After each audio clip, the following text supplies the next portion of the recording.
Hi there, and welcome to the latest episode of Pat's Procrastination, brought to you by the Pat's Propaganda YouTube channel. Please do not forget to be subscribing to said YouTube channel, folks. Oh, it'd be good if I could do my introduction flawlessly, wouldn't it? Anyway, welcome to episode 43. It is week 10 of the Pat's Procrastination post-game recap wrap show at Chicago. So, a 19-3 win. Hey, Chudders, how are things with you?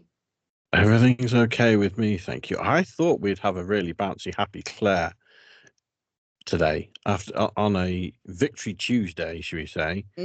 I thought you would be bouncing and beaming with happiness when you've been pretty happy at some losses. So, are we going to get a shining, happy Claire? You would if I'd have had more sleep. Yes. Let's see if we can caffeinate me into some positivity sparkling. But no, I am positive. I am happy. I'm just very tired. But yes, so we're now 3-3. I'd just like to make a point that we're now 3-3 on our predictions. I'm happy to lose these if I'm predicting losses and they get wins, so that's fine with me. I was going to say the Pats are one win away from me, like overtaking you and besting you in the predictions, which would be very good. Also, whilst we have a gap, apologies, episode 102 of A Claire Perspective went out last week with Matty No Socks from the PU post and pre-game shows. So if you haven't already been checking out A Claire Perspective, it's now at 102 episodes. So check out, and anyway, you kind of get your podcasts, really, mostly. Anyway, so shameless plug. And moving on, Chicago, so, the Bears. Chicago, Patriots won. Offense. What? Come on, you can start this week, Claire. What was good about offense? Oh no, the Titans. The Titans. You're saying plural there. Yeah. You're going to take it away from me with Hunter? I might do. Much coverage he Hooper, I thought, had a good game. I am ready to stand on my soapbox. Hunter did not. He was pulling coverage. He had double coverage very regularly. So if you're not going to caught 1 of 4 because he's a tight end for pulling coverage, yet if he was a star wide receiver, you'd credit him for pulling coverage. Then I don't know what to tell you, really. I'd hope my star receiver would catch more than 1 of 4, though. Are you really going to do this? It's Victory Tuesday. It's the early on Victory Tuesday. Hooper did really well. Hunter is a really good, solid tight end who drew coverage. This is going to be the Ezo blocking thing all over again, I can tell. And I'm ready to fight. I am ready to fight for him. I do not care. I don't care. He did good. He's a good piece of that offense. And the tight ends are quality when it comes to the Patriots offense. And yeah, Hooper had a breakout game for Hooper. Yeah, very good. Very good. I agree. He had a good. I mean, we're doing tight ends first now. Obviously, you must be pleased the fact that the Patriots used 4 tight ends in the game. Because Wilcox and Bell both played as well, so you must be excited by 4 tight ends. How can you not be? Are you hoping for some 4 tight end sets in there as well at some point? No, because I'm not crazy. Just because I like tight endage doesn't mean that I don't want my team to do well and set up properly and win, sort of thing. I think you should get that as a T-shirt. I grant you, I thought Hooper had a great day. I'm sure that Henry was drawing plenty of coverage, and that's the reason that he was unable to catch passes that we'd hoped that he would be.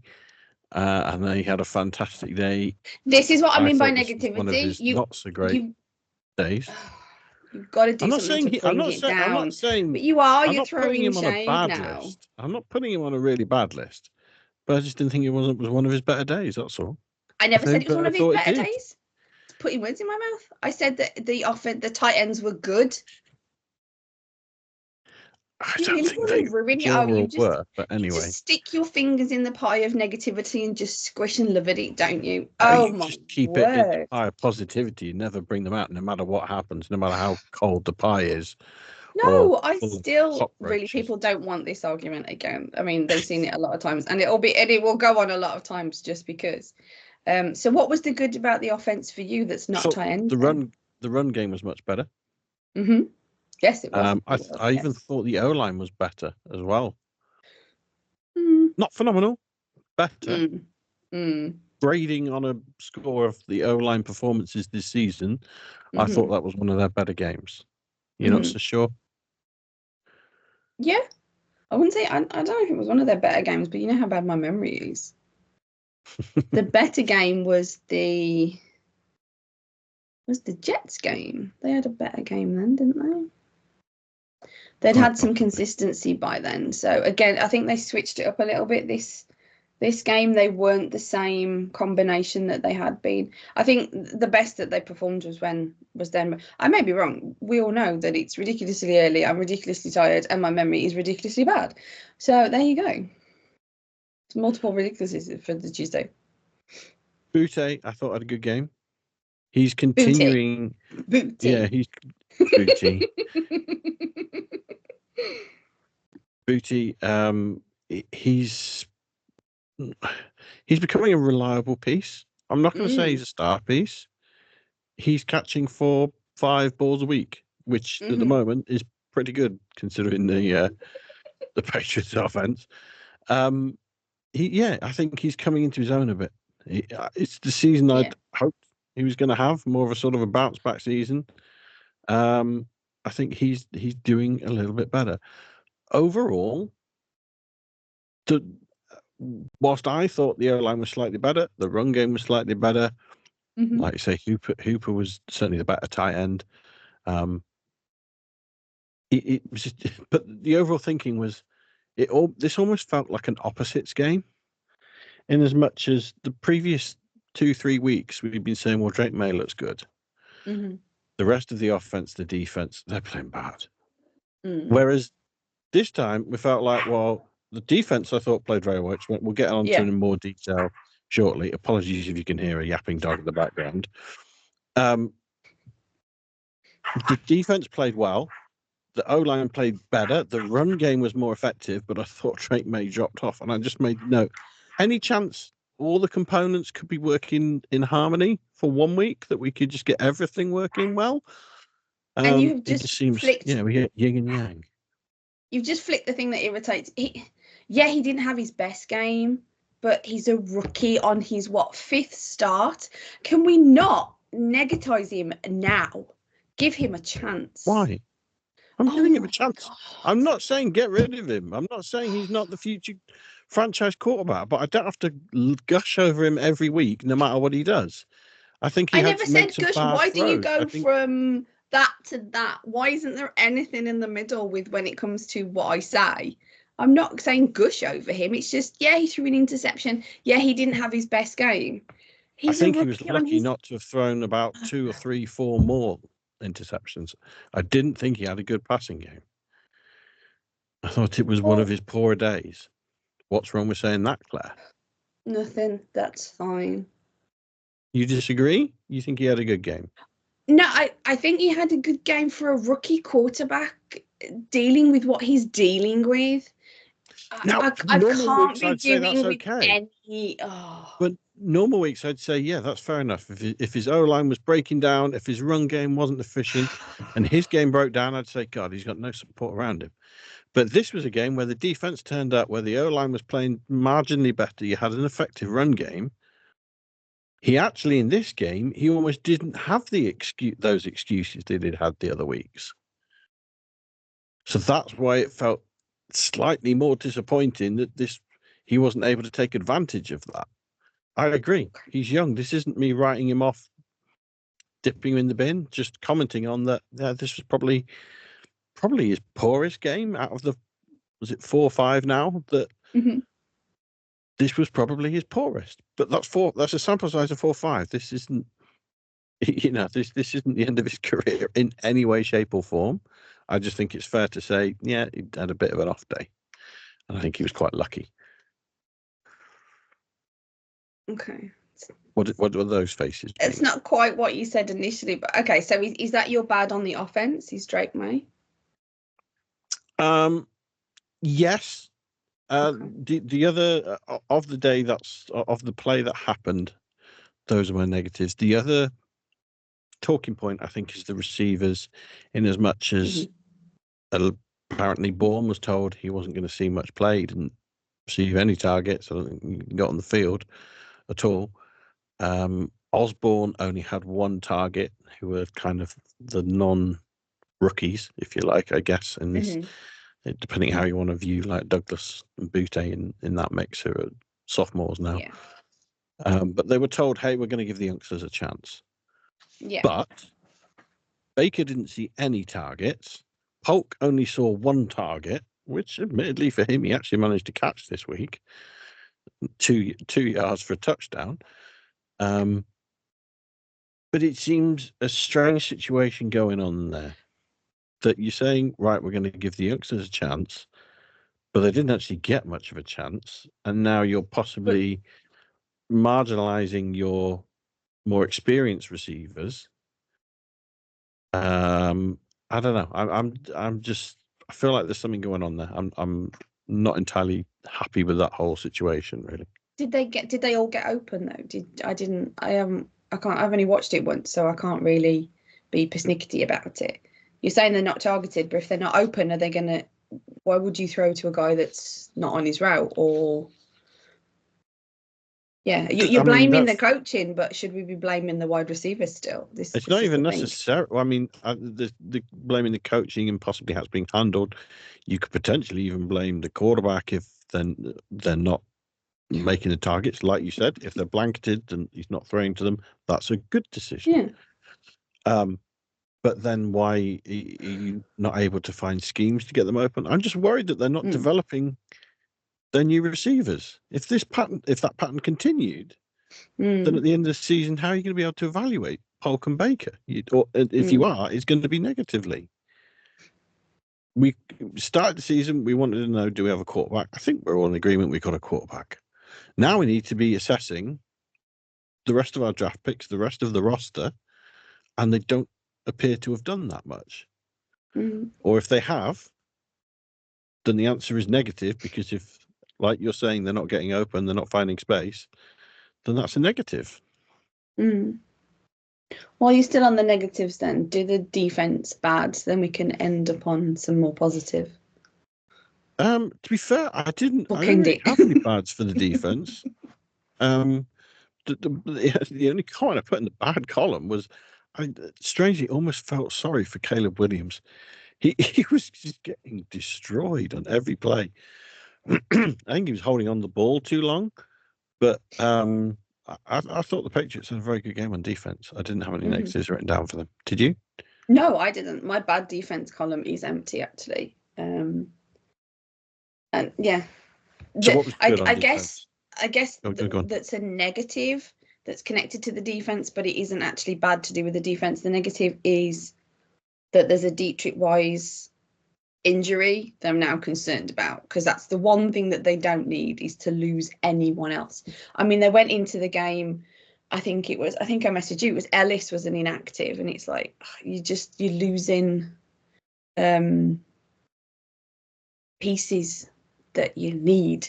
You've already lost enough pieces on defense, and then they managed to pull their socks up and sort of do a great performance, and then he's injured. Now that's nobody's fault. That's that's the rules of the game. These things happen. But if you want to put on a negative mark, if you like, it's that concern. Now he might be fine as we're recording this. I don't know. I haven't seen any details come out since of full details of the injury. It might be something that he can just shake off, and that's great, and that's fine, and he's going to be playing. So fingers crossed for that completely.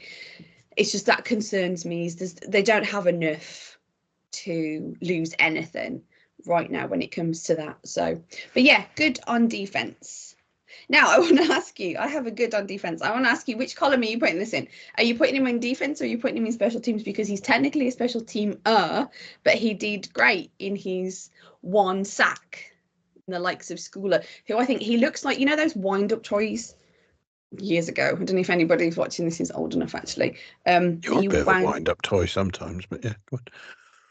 That you wind up and you hold, and then they just shoot out. That's just what I was thinking of him, like that you wind him up and hold him, waiting, and then just let him go. He can be such an explosive player when he wants to be, Schooler. So, but are you crediting that to the defense, or are you crediting that to the special teams, because he's mostly a special teamer? I had that in the good column for the defense. It seemed that the Patriots were using players in spots.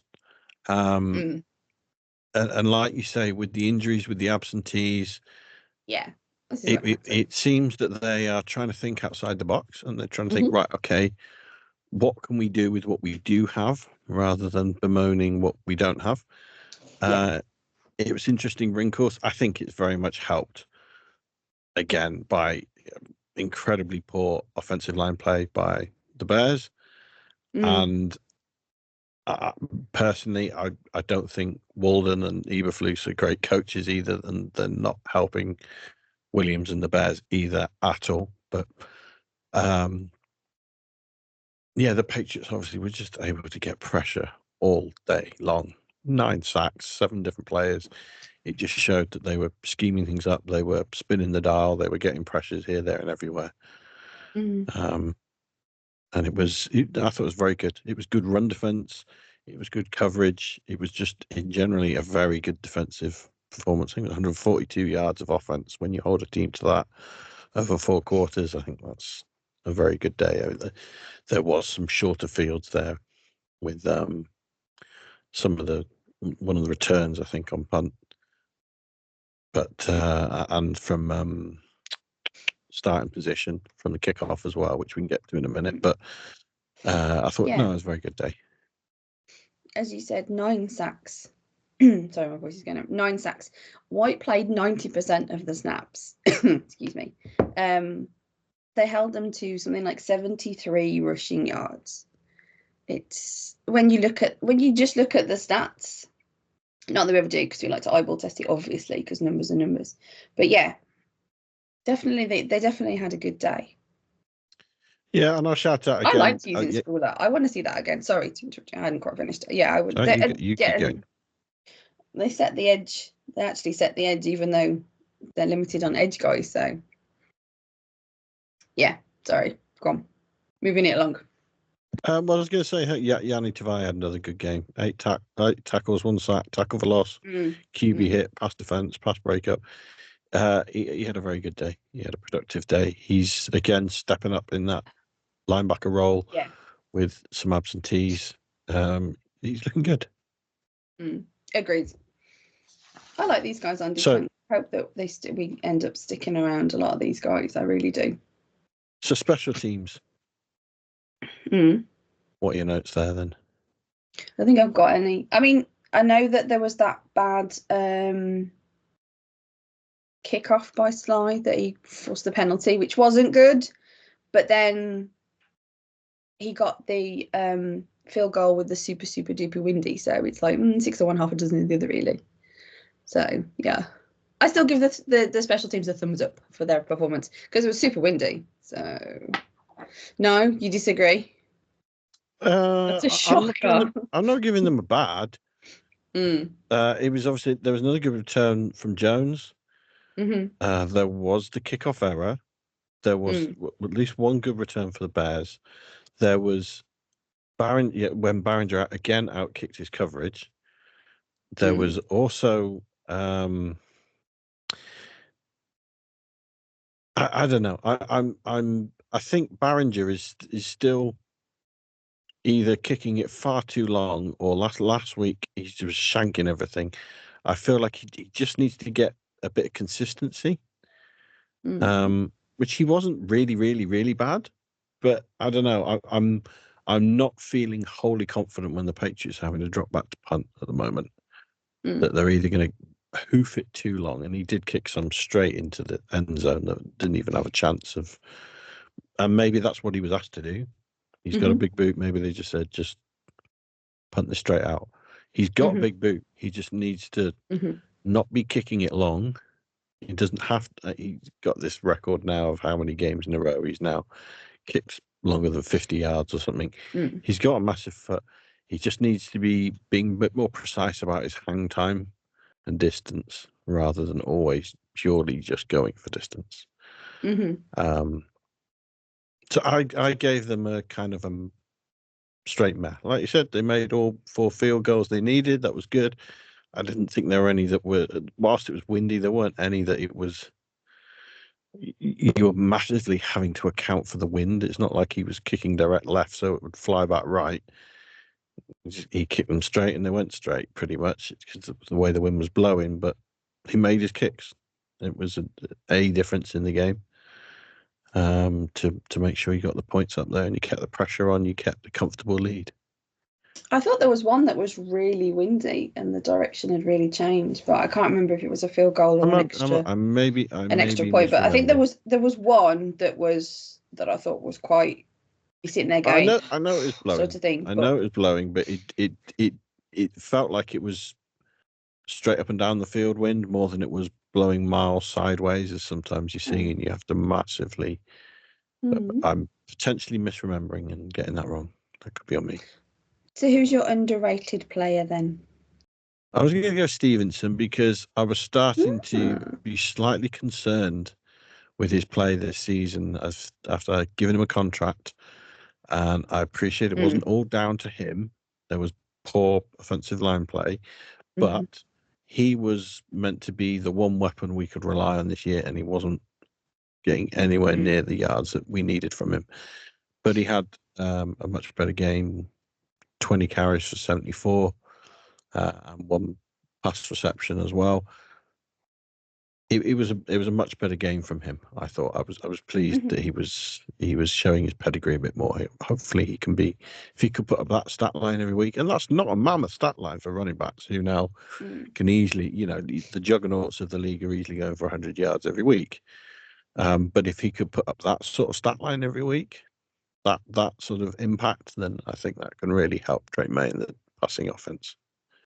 And I want to throw in Jeremiah Farms on defense. I know we said we gave the defense credit, but I think he had a particularly good game himself. Not necessarily stats, because I haven't actually checked his stat line. From my notes, he tipped the ball in the first quarter. I think it was in the third quarter. He actually was down and got back up to get the sack on Williams, which you don't normally see. And I think the sort of the commentators even mentioned, that he was down, he was pancaked, and then he was back up and he was on the quarterback. And I thought he was really on it. So I think I don't normally give an underrated player or anything, but I want to this week because I want to give it to Farms, because I'm sure he's listening and stuff like that. So yeah. Well, his stat line was 4 tackles, 1 assist, 1 sack, 3 tackle for loss, 1 QB hit. So good day for him. But yeah, I was going on my notes from that one. He popped up several times, so I'd definitely give him my underrated. So we move on. We turn the page, as they say, as they head to. Do they head to? Home. No, as they're home. As the Rams head to them, should I say? So what have you got for Patriots? So yeah, Patriots Rams 1 o'clock kickoff. Rams are coming off last night's loss to the Dolphins, 23-15. I think this is going to be a close game. I think it's going to be something like 2017. Now, before last night's game, when I was making my notes yesterday, I thought this was going to be a loss for the Patriots, because I think the Rams are quite a good team. I think Sean McVay is a very good coach. They've had a lot of injuries this year, but I think he's managed to deal with that quite well, considering. But then I think they're going to be quite disappointed with the home loss last night. So now I'm not sure whether to flip this or not. So you go first while I have a think. No, so what's your prediction, Claire? I'm predicting a Patriots win, 21-17. 21-17. Interesting score. Hunter Henry's going to get a touchdown. Excellent. Well, that would be good. Hopefully more than 3. He won't need to drop 3 balls to get that as well, hopefully. That was it. On the special punt return, there was a dropped reception, which he then managed to recover himself. But that was the other negative on the special teams that's just come to me. Right, I'll purely for the fun of going opposite, so I'll give you a chance to take a victory. I'll say it'll be 2017 loss. I'm not wholly convicted by that, but you can rub it in my face and it will count as a loss if the Patriots win. Well, I won't be able to rub it in your face because you're just doing it for entertainment value, which is naive. No, I don't. That's so not true. I think it's going to be close. I think the Rams are better. I didn't watch last night's game. I've not seen it. No. I think they have a better team than us. I think arguably their coaching is probably better than ours. So what would They're you not have gone playing if that I hadn't have amazingly gone a well. win? Sorry. If you hadn't have heard Mike, what would you have gone? I might have gone the opposite. I'd have gone for a Pats win just to be different. I don't mind being different. I don't mind losing. I'm quite happy to lose the game if the Patriots win it. I think hopefully they're coming off a buoyed performance, a strong week. They will have seen that the Rams will have a shorter week, having played a day later. They've got to travel across the country. Hopefully those are all elements that are going to play into the reason why the Pats can go home and come out with a victory. The Pats may also have one eye on, they're only a couple of weeks away now from their bye week so late in the season, but they hopefully might start to see, hey, these are victories. And if they can, again, like I said earlier, if they can put in the same defensive and run game and O-line performances they just did, and then May is able to back that up with maybe a slightly more effective and efficient passing game, perhaps capable of putting some scores on the board there, getting some points up. Very good. We're wrapping up then. Is that it for week 10? I think I've got no more for you on those games. So yeah, happy for you to wrap up, Claire.